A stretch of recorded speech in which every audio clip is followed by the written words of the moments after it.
I disagree. Now is the time for it. And Adam Schefter is the man to have that discussion with our insider extraordinaire. You'll be with us through this morning because there are a lot of stories to cover today. But we start with this one. What do we know right this minute about Ben Roethlisberger's future in Pittsburgh? Greeny, you heard Ben Roethlisberger right there say there'll be a lot of discussions. When he says that because right now Ben Roethlisberger is slated to have the single highest salary cap figure in the NFL in 2021 season. Did he look like a guy last night that is slated to have that figure? There it is, $41.3 million. And by the way, that'll come in a year in which the salary cap is projected to drop. And so the Pittsburgh Steelers are going to need salary cap space. So where does that come from? It comes from Ben Roethlisberger. And that's why he says there will be discussions. In terms of him playing, I've been told over and over by various people that he intends to play, wants to play, will continue to play. And I can't imagine that he's going to want to go out and end his NFL career after a performance like that on Sunday Night Football to go one and done in the postseason. And so those discussions will commence this offseason. They'll look to lower that cap number, and we'll see where the two sides get it. All right, Shefty, stay close by. And those tears in the eyes of Ben Roethlisberger were telling last night. That's a guy who knows it may be coming to an end, and this might have been his last great chance. Much more on that game as we go. Meanwhile, let's go to another game from yesterday. And we got the Ravens, we got the Titans, we got Lamar Jackson looking to get off the schneid. These are teams that genuinely hate each other.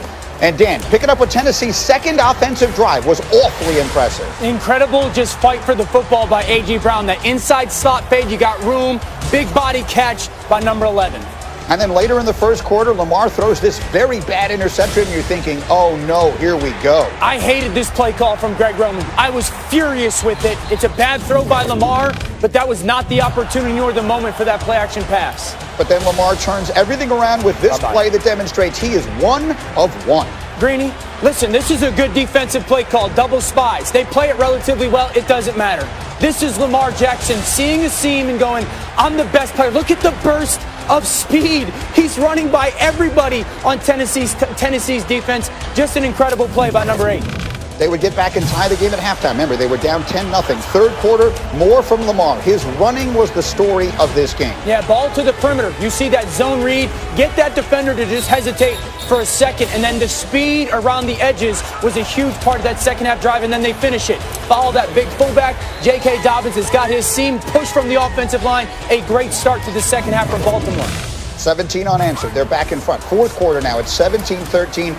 Tannehill on a 3rd and 2. That's incomplete to Jonnu Smith. Mike Vrabel elects to punt in that situation instead of going for it on 4th down, and the Ravens make him pay. That's Jackson keeping it himself. 136 rushing yards. They would kick a field goal, so 20-13. Under 4 minutes to go. 3rd and 1. Derrick Henry stuffed. He had only 40 yards worth of rushing. 4th down, Dan. They got to go for it. Tannehill does. This time he gets it. I like the call with the quarterback sneak. I like the aggressive call. This was necessary. Good push initially by that offensive line. I think he's going to regret this throw all season, Greeny. It's a great play by Marcus Peters. He's got one-on-one coverage up top to A.J. Brown. He goes down to the bottom of the screen. Marcus Peters plays with great vision on the quarterback, and it's an incredible pick and celebration by Baltimore's football team. They come out and they celebrate on the logo, and they get a 15-yard taunting penalty for it. And frankly, that was not smart because this game was not over. They needed a 1st down to run out the clock. But of course, they would get it. And the best part of this play for Lamar Jackson is the end of this play. Taking it down, inbounds, Ryan Tannehill knows that's your ball game, folks. Victory formation for Lamar Jackson for the first time in his postseason career. 24 years and 3 days old, and there's no love lost between these two teams, and there would be very few handshakes. Lamar taking it to the locker room. The Ravens taking it home, 20-13. What a win for Baltimore. We gave a game ball to Lamar, and really the whole team backing him up and having his back for his first playoff win. It's something that he won't have to talk about in the future, and that's a meaningful thing. Just my 3rd year in the league, and I don't really care what people say. I'm just happy we got the win. To move on in the next round. That's all. All right, and so Ryan Clark, I will start with you because there's so many places to unpack this game, but I think the first one has to be with the young quarterback. The narrative had been he can't do this in the playoffs. What is the narrative now? He did that. That's what the narrative is. The narrative is he went out and he won the game his way. that it wasn't this virtuoso passing performance where he worked outside of the numbers and we saw things from Lamar Jackson that we had never seen. Nah, we saw exactly who he was. We saw that you need to get 45 yards. You don't have to throw it down the field 45 yards. Just give him a crease and he'll make it happen. That when you're trying to salt away the game, that there's no runner in the game that's more feared than Lamar Jackson. And John Harbaugh said something to me that I didn't really catch yesterday that I just heard again. He said, you know, I gave a game ball to Lamar Jackson and everybody having his back. Think about the first time when John Harbaugh had to walk out on the field by himself and nobody had his back. And subsequently, the Tennessee Titans come out and rush for 133 yards with Derrick Henry, and he seals the game with a great run in overtime. Guess what? They had his back this time.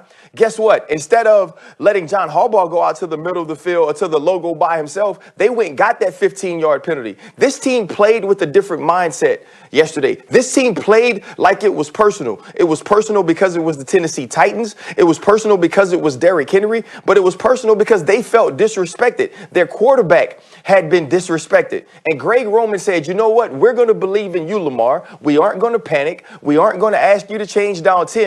We are going to let you do what you do, and the rest of us will have your back. This was a monumental win for the Baltimore Ravens, for their quarterback, and now it's time to just go play football, and this team has a chance to advance. Yeah, they're going to Buffalo next weekend. And Rex, you were telling us before the show that this was a team that saw what it needed, a move it needed to make during the offseason, and that may be the reason why Derrick Henry ran for 40 yards. Yeah, yesterday. absolutely. And that's why, I mean, some moves that are made in the offseason, we don't really, focus on, or we don't see the vision for it.